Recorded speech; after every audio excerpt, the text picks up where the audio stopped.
The Tao of Self-Confidence, episode 840. Welcome to the Tao of Self-Confidence, where I share stories of amazing women who have discovered their inner journey to self-confidence. Visit our website at thetaoofselfconfidence.com. Your inner journey to self-confidence awaits. Well, hello, friend. Welcome to the Tao of Self-Confidence, where I share stories of amazing women who have discovered their inner journey to self-confidence. I'm your host today, Sheena Yap Chan, and today I have a phenomenal lady on the show today.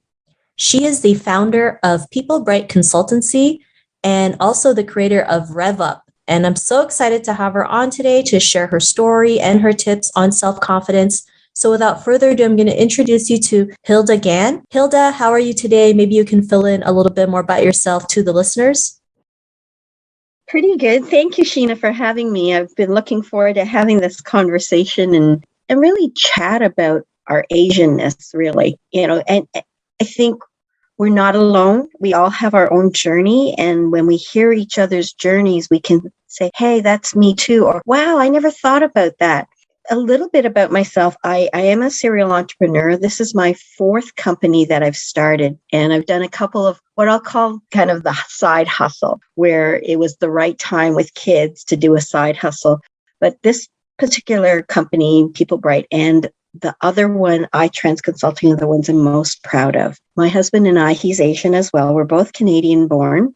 And when it was the mid-90s, he sort of said, hey, I'm thinking of starting a company. And by that point, I'd already been a nurse and was in managerial roles and education roles and even IT roles in the hospital.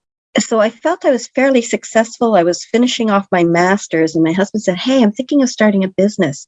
And essentially, that business was a wonderful journey. We grew from 2 people to 125 people in 7 offices across Canada, and we were an engineering firm. I provided the corporate support, the foundation of building all of the admin, finance, IT aspects of the job, and he and the other executives really focused on building the business and the sales and the engineering. So I didn't do it all alone. Of course, I had built up a team over time. You just add one or the other. And to me, it was a proud moment because that journey, we had the idea of, let's develop a company where people love what they do and they love where they work.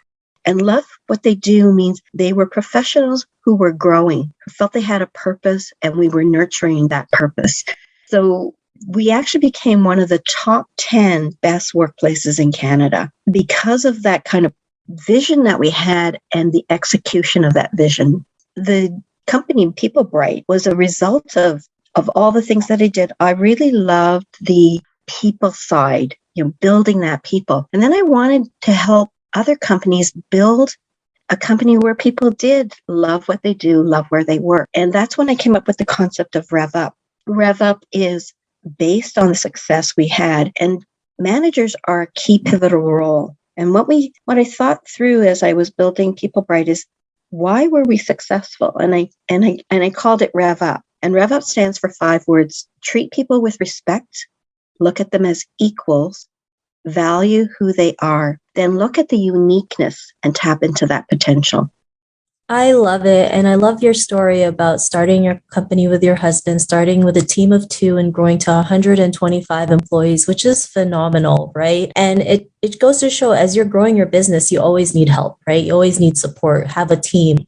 And that's so important, because if not, how do you move forward? And, having that a positive work environment is so important, whether you have a business or you're working a job. It's so important, especially during the pandemic when everyone is at home, everyone is stressed 10 times more than usual, and they're feeling, mental health challenges. It's, people like you that we need to help create a positive work environment, whether we're in a virtual setting or, in an office setting. So I really love what you do, and congrats to being named, top 10 companies to work for in Canada. That's phenomenal. And Hilda, what's your cultural background? So I was born in Canada. So my father and my mother were both born in Canada. Although my father was one of those people it's an interesting story. Anyways, I'm the 2nd generation Canadian born, but my grandfather actually came over around the time of the railroad. and he became a goldsmith. So it was a very interesting family dynamic. My husband also is Chinese, and his grandfather came over in 1912 at the age of 12. My surname is called Gan, but my surname in Chinese is Chao, Xing Zhao. And the reason this interesting story was when he came over in 1912, the immigration people they didn't know much back then. And they asked him his name. So they took his surname, which is always stated first, Zhao, Zhou, translated it to Joe. So he has two other brothers that came over around that time, and they're all Joes: Joe Sim, Joe Fun, Joe Gan. So they're a bunch of Joes, but they're Chows. And so it was very interesting. And one other thing is, I never realized that my grandfather, all of the siblings were born in Canada. And that was really unusual way back in the early 1920. So even before then, 1910s. There was a picture of the family, 8 children and the mother and the father, typical black, white, hierarchical, they're sitting down and all the kids are around. And I never realized that picture was taken in Canada and that those children are all Canadian born. And if you know your Canadian history and Chinese, that was unheard of. There were very few women that were allowed to be in Canada, let alone, once they can have kids, but very few of them were around in those days. Thanks for sharing that. I love that you mentioned that because, yeah, you're right.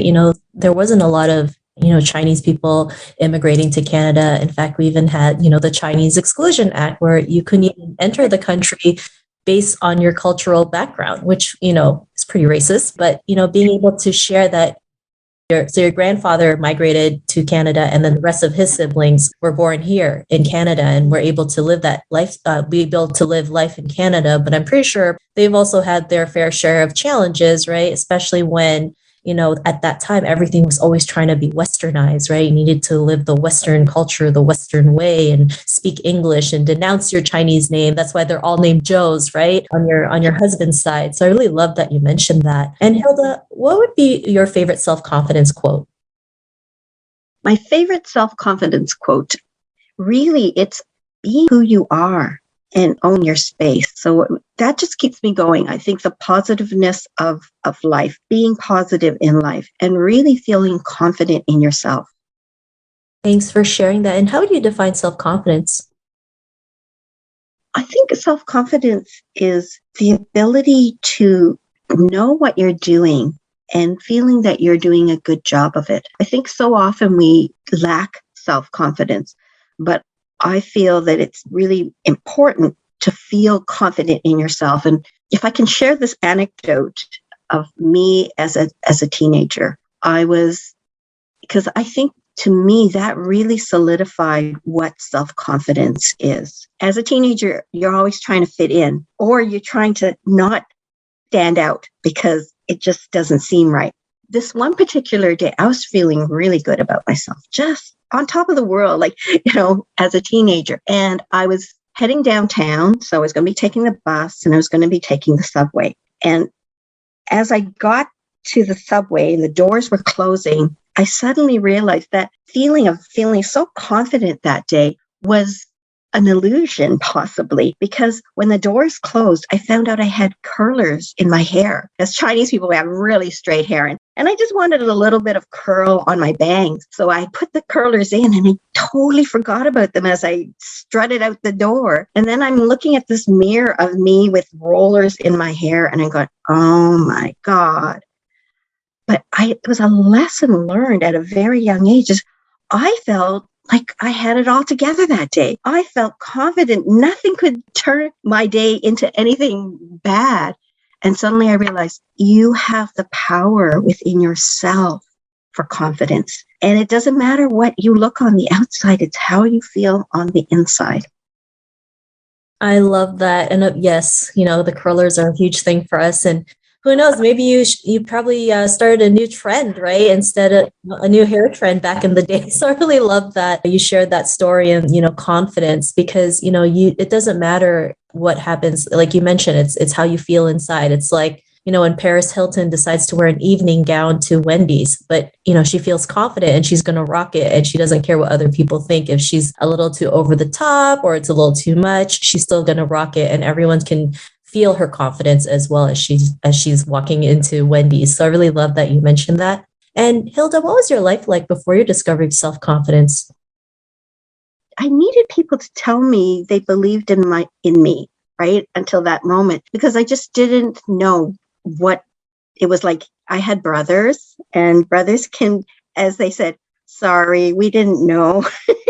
They can be kind of mean. I had very crooked teeth, and I had a mole on my face. This is before Cyndi Lauper, and I felt so self-conscious about it. And my brothers didn't do a very good job of making me feel less self-confident. But I think through high school, I participated in a lot of things, and I had some really interesting supports through the teachers. They made you feel good about yourself. And that, as I said, that one day when I felt pretty confident. I think by then I'd had braces and stuff. But, I belonged to a lot of different activities in school. I was a cheerleader. I was, in the band. And I really enjoyed those opportunities. I think it gave me that confidence of you can do anything you set your mind to. In fact, I think one year I wasn't the top 3, Chinese people. Our parents want us to strive. So I thought, well, what I'm going to do is I'm going to stop all these activities and I'm just going to focus on my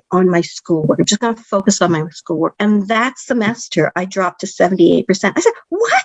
How is that? How can that happen when you're focusing on your education and forget the choir, forget the cheerleading? And I suddenly realized, well, I was doing better when I was busier and I was enjoying it. So go back to doing it. And then I went back up into my 80s and stuff. And I realized that you need to do what you love. And for me, I almost need that busyness to keep me organized. As an adolescent growing up, just learning more about yourself and gaining those little confidences along the way. That really, really helps. And then as you get older, you even gain more and more confidence. So I sometimes have to remind myself, what was it like before to help other people? Because when they see you, sometimes they say, oh, wow, she's got so much confidence. But I didn't always. So helping others say, you just need to keep trying and getting better. And the more you practice at doing something, the more it becomes easier and the more it becomes your most confident self.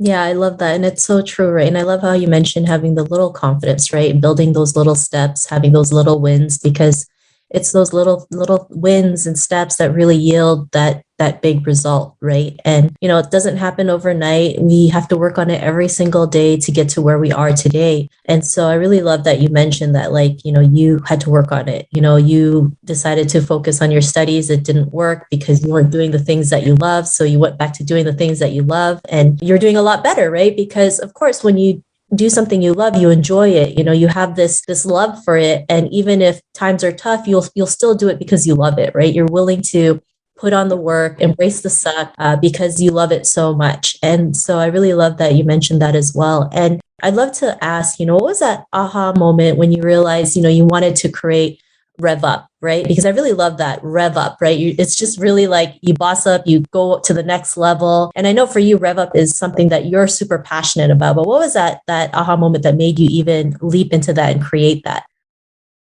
When I decided that I was going to start my own company by myself instead of with my husband, I thought, I love people and I want to help people with their human resources. So, that means creating policies and procedures and helping them recruit and retain staff. How do I do that? And the retention of staff, creating a strong work culture was really important. The journey that my husband and I had was amazing. So I know I want to create something, but what is it? And people are like, here's the 5 steps to da da da da. Well, people will remember maybe 1 or 2, but it's hard when it's just, what is the step? What's logical? So I felt that coming up with a word would be really good. And I thought, okay, we treated people with respect and we really treated people like equals. In other words, your job is equally as important as my job. I don't care if you're a VP and you're admin. There's the hierarchy I don't want to see except in an org chart. I want that sense of belonging. So, and we valued people. We made them feel important. So the 3 letters, respect, equality, valued, was good. I thought, oh. And so I came up with the word rev up, and I'm driving my car, and then I'm thinking, okay, so what would the U and the P stand for? And so I'm trying to figure out these words, and suddenly the word uniqueness comes, because that's what we also did for our staff. In order to nurture people, you have to know who they are. And that means they're not cookie cutter people. And if you nurture that uniqueness, their passions, then they want to stay. They're enjoying their role and they're being productive and supportive. And so from uniqueness, potential came automatically, tap into that potential. And it was just a beautiful thing. And I thought, wow, that's really cool. And then what I thought was, wait a minute, I can't be telling the world about Rev Up until I'm ready. And I always thought that ready to share Rev Up meant I have to have a package of training managers. You can't just give Rev Up away and then somebody say, hey, that's pretty cool. I remember telling my bookkeeper, and she says, what you've got there is gold, Hilda. That's amazing. And that was just about when I was ready to start launching my training program. So that was my aha moment. And over the course of the last few years, I've been honing it and tuning it and fine tuning the training during COVID, virtually. And so I really feel now it's all together. The name Rev Up is energizing. It means something, and it's got a program that will really help leaders, entrepreneurs, and managers.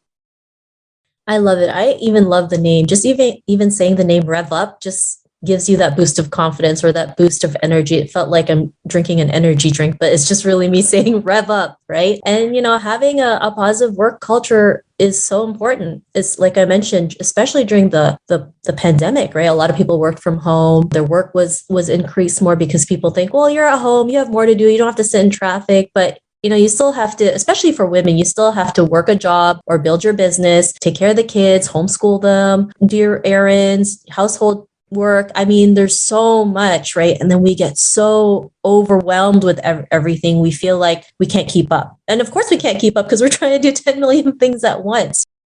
It's so hard. And I think as Asian women, there was that, and still is, an expectation that we take on more of the work than.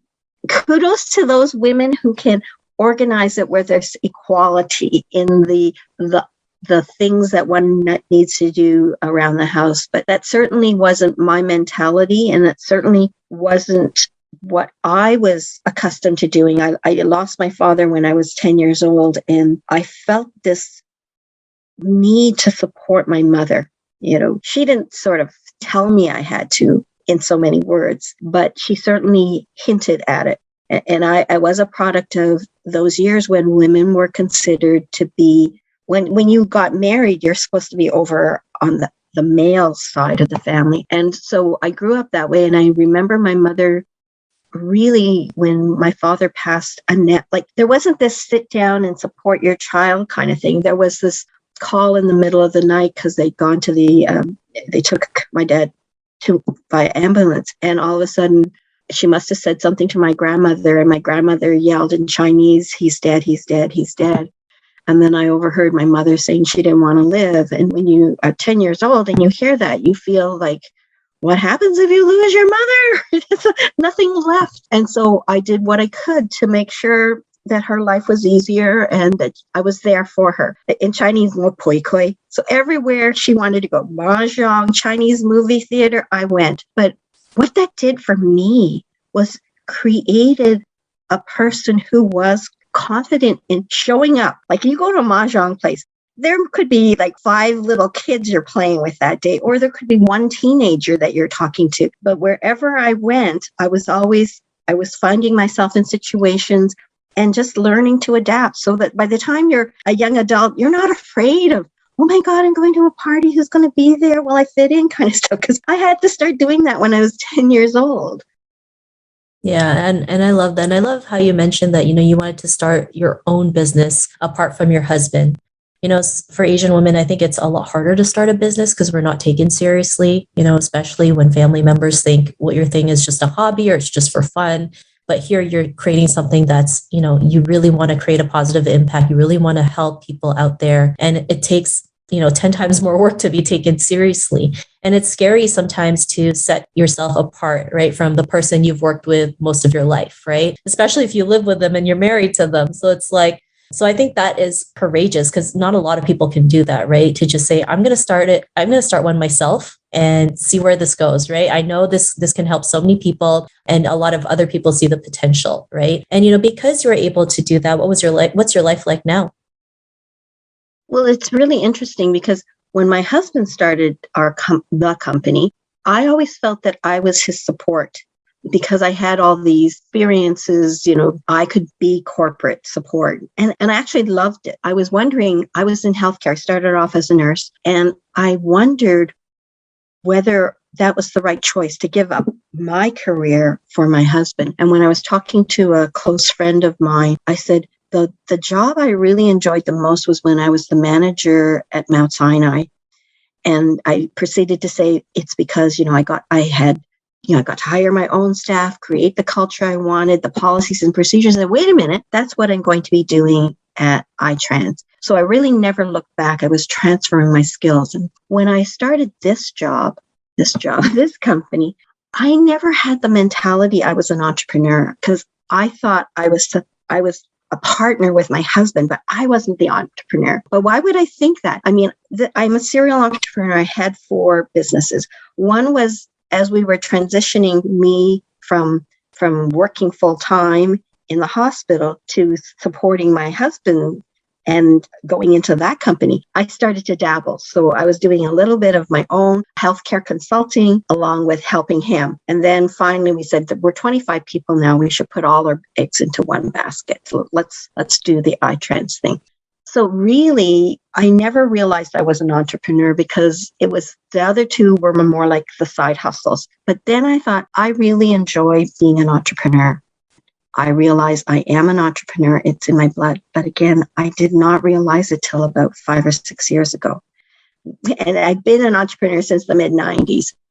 What I love about it is I've made that decision. And it's funny because I would bounce ideas off my husband. Oh, I could do this or I could do that. And he'd say, I told him I could do consulting, helping small to medium sized businesses. So where's the money in that? He said, you remember what we were like when we were small. We hardly had any money to spend. So who would buy your services? So I thought, okay, fine. That makes sense. But a year and a half later, I thought, I need to do this. I was at a women's conference and I was in between deciding whether I would stay at this company, which was not an ideal work culture space, or to start my own company and help many companies, or just move on and find a new place. Because I always say, love what you do, love where you work. And when you don't, it's time to move on. So I was at the crossroads at this women's conference deciding, do I find another job or do I start my own company? And I went there Friday night, and by Saturday morning, I declared to the group of women, I am starting my own company. There was confidence, there was conviction. Then I went home and I said to my husband, I'm starting my own company. And I was confident then. I knew that was the right thing to do, but I don't think he quite appreciated that I made that final decision without him, because it is a big step. It's a big step for my family, but I felt really confident this was the right thing to do after a year and a half of kind of tinkering back and forth about what I wanted to do. So I feel better for it. I love what I do. Awesome. I love it. And thanks so much for sharing all that. And to the woman who's listening to your episode, she may be in her own journey to self-confidence. What would be that one tip you would give to her? Really know who you are. Continue your discovery of yourself, because when you can identify the confidence you have in yourself, that's when you're going to be able to do things more decisively and more with confidence. One of the things that I find when people are confident, they exude that confidence. They show that confidence, and people will begin to build trust and strong relationships. The people that I've worked with and used in our company over the years, it's the trust element. The confidence that they had, the trust element. So my financial planner, my bookkeeper, my lawyer, they were the people we had right from the beginning and then followed me and supporting me to this day in my new company because we've built that. So find your confidence, continue to grow and discover that confidence and then exude that. You're going to have your roller coaster for sure, but find yourself and build that confidence. Thanks so much for those great tips. And if our listeners wanted to get to know a little bit more about you and what you do, check out RevUp. Is there any links or social media profiles we can connect with? So LinkedIn is my go-to. It's Hilda Gann, my name. You can check my website, which is www.peoplebrightconsulting.com. Thanks so much, Hilda. And to our listeners, if you want to connect with Hilda, you can also head on over to the taoofselfconfidence.com and search for Hilda's name. Her show notes will pop up along with everything else that we talked about. And I just want to thank Hilda today for taking the time to share her story and tips with us on self-confidence. So thank you so much, Hilda. Thanks for having me, Sheena. Not a problem. It was an honor to have you on the show. And to our listeners, be on the lookout for another new episode of another amazing woman's journey to self-confidence. And we'll talk to you soon. Bye for now. Thank you for tuning in to another amazing episode of the Tao of Self-Confidence. Want to learn how you can use podcasting to market your business?